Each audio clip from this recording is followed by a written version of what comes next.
मित्रांनो, आता जी विधान परिषदेची निवडणूक झाली, याच विधान परिषदेच्या निवडणुकीमध्ये वंचित बहुजन आघाडीकडनं 2 उमेदवार उभे होते. अमरावतीमध्ये डॉक्टर निलेश विश्वकर्मा उभे होते आणि तसेच नांदेडमध्ये इंजिनियर प्रशांत इंगोले उभे होते. आता काँग्रेसमध्ये अमरावतीमध्ये जो काँग्रेसचा उमेदवार होता त्याला भाजपने 15 कोटी दिले. किती दिले? 15 कोटी. आता ह्या भाऊंनी काय केलं? 15 कोटी घेतले, टाकले खिशात, आजारपणाचं सोंग केलं आणि झाला ऍडमिट हॉस्पिटलमध्ये. या परिस्थितीमध्ये डॉक्टर निलेश विश्वकर्मांनी काँग्रेसला म्हटलं की आम्हाला पाठिंबा द्या. जर तुम्हाला संविधान वाचवायचं असेल आणि भाजपला रोखायचं असेल तर मैदानामध्ये एकच पक्ष आहे, ज्याचा एकच पक्ष त्याचा फॉर्म टिकलाय, तो म्हणजे वंचित बहुजन आघाडी.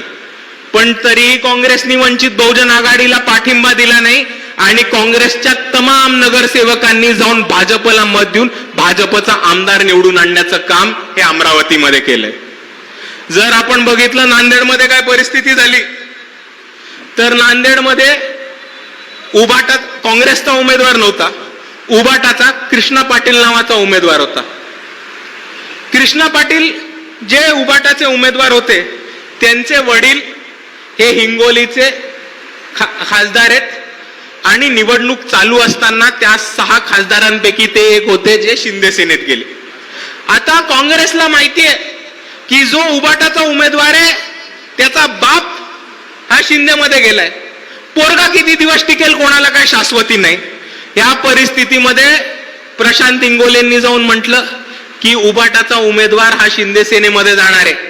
जर आपल्याला भाजपला रोखायचं असेल तर वंचित बहुजन आघाडी सोडून पर्याय नाही. आणि काँग्रेसच्या लोकांनी कोणाला मतदान केलं? तर भाजपवाल्याला. तर मित्रांनो, एक गोष्ट आपण सर्वांनी समजून घ्या याच्यामध्ये, की या दोन्ही केसेसमध्ये आपण एक गोष्ट समजून घ्या की लढत होती थेट वंचित वर्सेस भाजप. शिवसेना नव्हती, राष्ट्रवादी नव्हती, काँग्रेस नव्हती.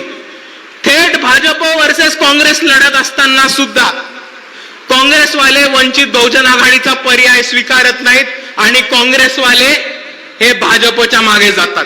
ह्याच्यावरनं एकच गोष्ट आपण सर्वांनी शिकून घेतली पाहिजे की इकडच्या काँग्रेसला भाजप चालते पण वंचितवाले चालत नाहीत. म्हणजेच इकडच्या काँग्रेसला अर्धी चड्डी चालते पण निळा झेंडा चालत नाही. हे आपण सर्वांनी समजून घेतलं पाहिजे मित्रांनो. आणि आतापर्यंत जितके पण हे प्रस्थापित पक्ष आहेत त्या सगळ्यांचा आपापसामध्ये खो खो चालू आहे. एकदा तू बस, मग मी बसतो, मग माझं बसून झालं की परत तू बस. आपण दोघं सगळं वाटून खाऊ आणि इकडच्या वंचितांना सत्तेच्या बाहेर ठेवू. आणि मित्रांनो, जर आपल्याला हा खो खोचा खेळ बंद करायचा असेल तर आपल्या सर्वांसमोर एकच पर्याय, तो म्हणजे आपल्याला जास्तीत जास्त लोकप्रतिनिधी हे वंचित समूहातनं आंबेडकरवादी विचाराचे निवडून लोकसभेत, विधानसभेत, विधान परिषदेमध्ये, जिल्हा परिषदेमध्ये, महानगरपालिकेमध्ये आणि प्रत्येक स्थानिक संस्थेमध्ये पाठवणं आपल्याला गरजेचं आहे. मगच आपण इकडच्या प्रस्थापितांचा खो खोचा खेळ तोडू शकू.